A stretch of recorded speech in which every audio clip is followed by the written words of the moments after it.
very important that you use a bear bag. When you're out in the woods such as this, you do not want to have food in your camp.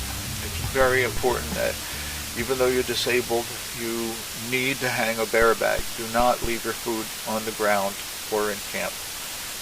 I know it's so tempting, it really is, but I've had so many camp encounters with bear, it's just not a good idea. Just smart, okay?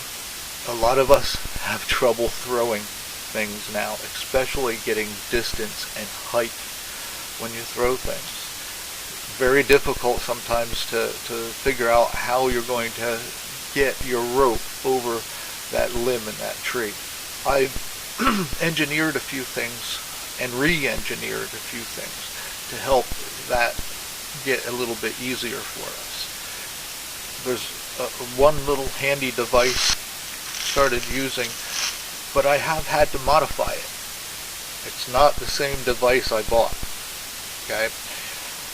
First of all, you'll notice that the head is actually tilted back, and I've also made some modifications to the end. That actually helps the release, because what I found out is that when you throw this, it was meant for distance, but it had no height. There was no way to get it to go up. So I had to do this in order to actually modify this so you could throw upward into a tree. Now, the first time I used this, I was really surprised how little effort I needed to put into it to actually get some rather amazing height out of it. So I kept working with it, and eventually I came up with this. Now the rope along here is actually tied into the tennis ball.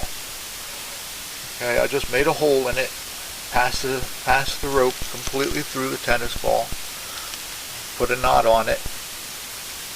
Okay, and believe it or not, it flies. The rest of what you're going to need is you're going to need something to put your food in.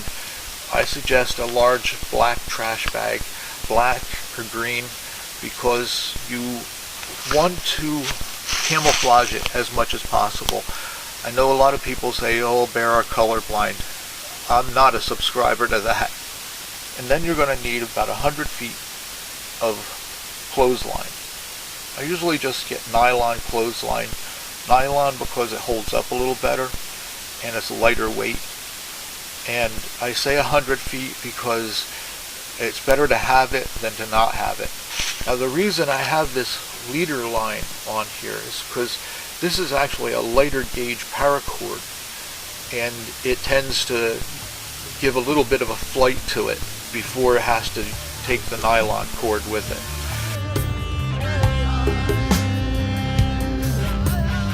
Okay, so I'm walking upwind to look for a good place to hang a bear bag. You want something overhanging, of course. But what I've been looking for too, a lot of times what I'll do is I'll look for a hillside. Notice how the slope of the hill is downward. Alright. Now, by looking for this downward slope, I can look, by going downhill, I can look for trees out ahead of me where the branches are high when you get down to the tree.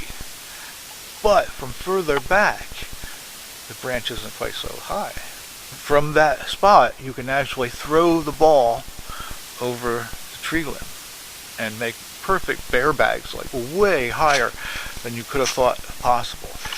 So you look for the spots that are overhanging, somewhat like that branch there.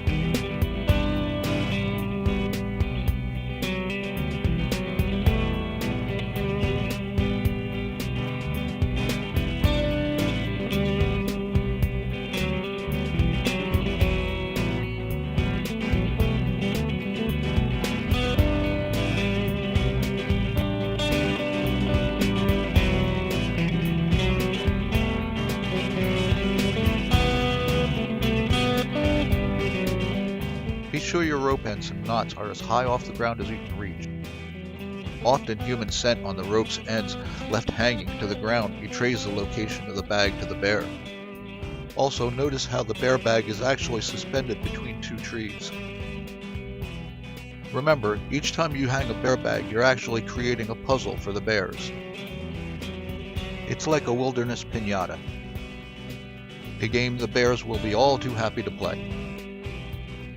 So if the bag is still hanging the next morning, you played the game well and you win.